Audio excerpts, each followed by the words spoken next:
Hello बच्चों, second year. हम लोग 3D कर रहे थे। 3D में हमने आपको कल कराया था, इसके पहले कराया है आपको रेखाओं की दिक् खोजें और दिक् अनुपात।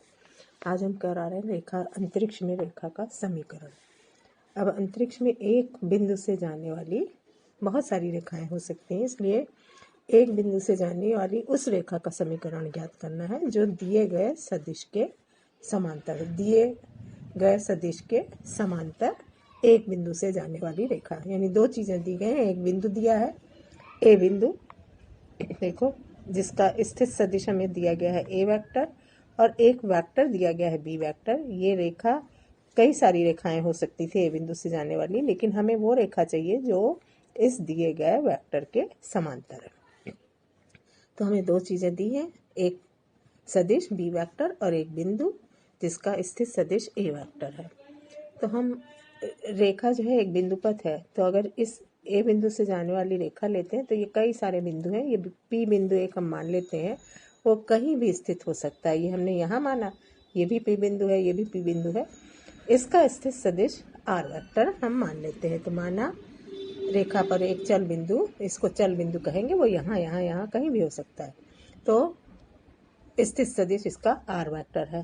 तो आर वेक्टर का मतलब ओ से पी को मूल बिंदु से इसको मिला दें तो ओ पी वेक्टर बराबर आर वेक्टर, और ओ ए वेक्टर जो दिया गया बिंदु है उसका स्थित सदिश ए वेक्टर दिया गया। अब हमें दिखाई दे रहा है कि ए पी वेक्टर जो बन रहा है, ए पी रेखा जो बन रही है, वो इस बी वेक्टर के समांतर है। तो ए पी वेक्टर समांतर है बी वेक्टर के, तो ए पी वेक्टर को हम टी टाइम्स बी वेक्टर लिख सकते हैं। और ए पी वेक्टर किसके बराबर होगा?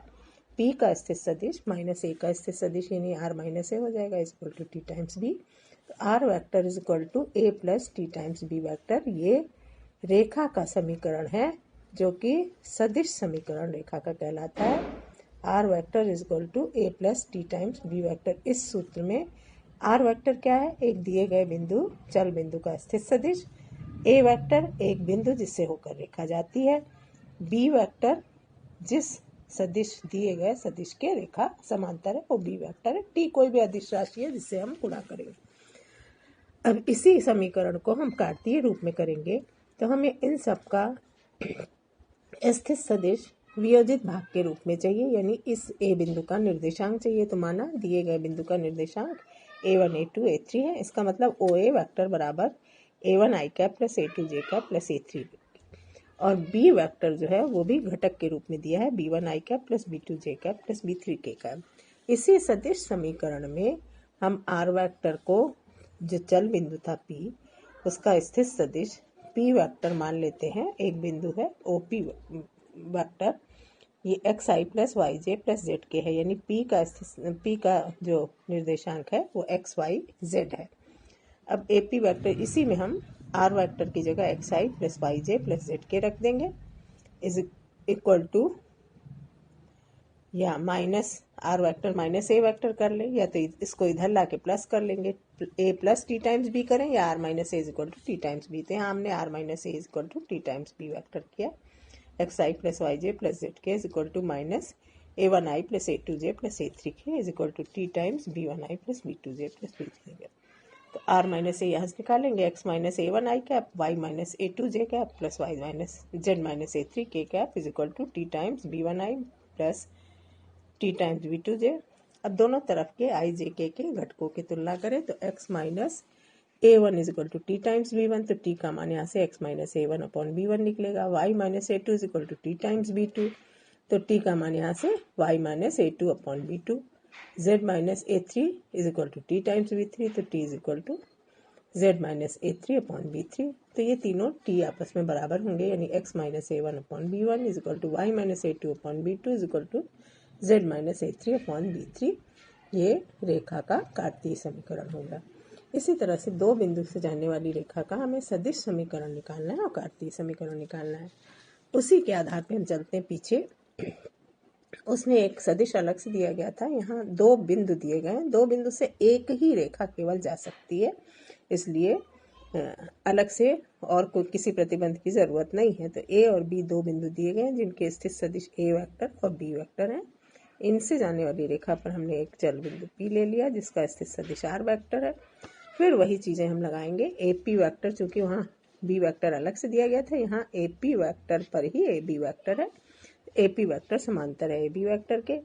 AP वेक्टर पीछे की तरह ही R माइनस A वेक्टर बनेगा is equal to T times B minus A vector. R is equal to A plus T times B minus A। T times केवल B था, यहाँ पे B vector minus A vector हो जाएगा क्योंकि ये AB vector बन रहा है। ये तो रेखा का, दो बिंदु से जाने वाली रेखा का सदिश समीकरण हो गया। ये जैसे R is equal to T times B था, यहाँ R is equal to T times A plus B minus A।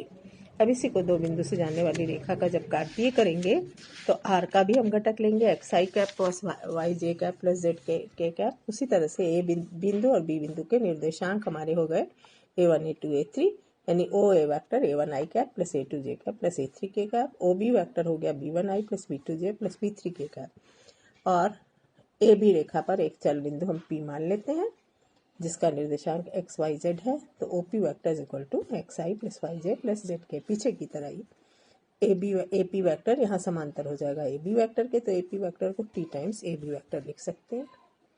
AP vector P का स्थित सदिश यानी x I plus Y J plus Z k minus A1 i plus A2 j plus A3 k.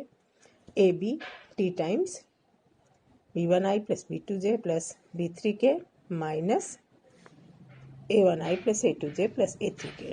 घटा देंगे x minus A1 i cap बाई तरफ आएगा, y minus A2 j cap z minus A3 k cap is equal to T times B1 minus A1 i cap D2 minus A2 j cap B3 minus A3 k cap.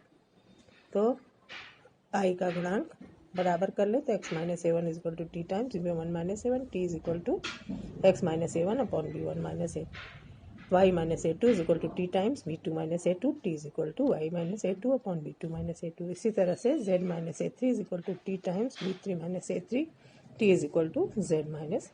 तो कार्तीय समीकरण ये बन गया x minus A1 upon B1 minus A1, y minus A2 upon B2 minus A2, z minus A3 upon B3 minus A3। ये सब आपस में बराबर होंगे। ये रेखा का कार्तीय समीकरण बन गया।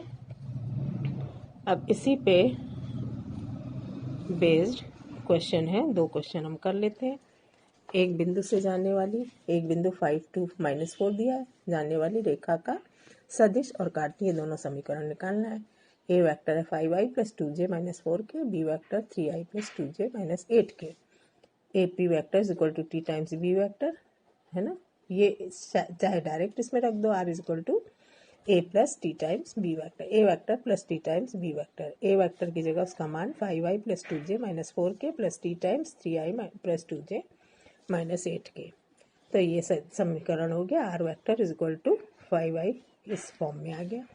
अब इसको कार्तीय रूप में रखना है तो p की जगह x I plus Y J plus Z K is equal to 5, इन दोनों के आई गुणांक इकट्ठा कर लो तो 5 प्लस 3t आई कैप 2 प्लस 2t जे कैप माइनस 4 माइनस 8t के कैप। अब गुणांकों को बराबर कर लें तो यहाँ से x का मान हो जाएगा 5 प्लस 3t यानी t is equal to x minus 5/3, y is equal to 2 plus 2t, t is equal to y minus 2 upon 2, z is equal to minus 4 minus 8t, t is equal to z plus 4 upon minus 8। ये सब आपस में बराबर हो जाएंगे। ये कार्तीय रूप में समीकरण आ गया। अब एक क्वेश्चन दो बिंदु से जाने वाली रेखा का, इसमें दो बिंदु दिए गए हैं 2i माइनस 3j माइनस के और दूसरा बिंदु i प्लस 4j प्लस 3 के। इसका सदिश और कार्तीय समीकरण चाहिए। सदिश समीकरण में ए वेक्टर दिया गया, बी वेक्टर दिया गया, r vector is equal to A plus T times b minus a vector हमने 2i minus 3j minus k रख दिया is equal to T times B vector minus i plus 4j plus 3 k minus a vector को हमने चिन्ह बदल के रखा minus 2i plus 3j, या माइनस 3j था प्लस 3j हो गया, माइनस के था वो प्लस के हो गया। अब इसको ये सदिश समीकरण बन गया r vector is equal to 2i minus 3j minus k plus T times minus जोड़ दें minus 3i plus 7j plus 4k। इसको कार्तीय रूप में रखना हो तो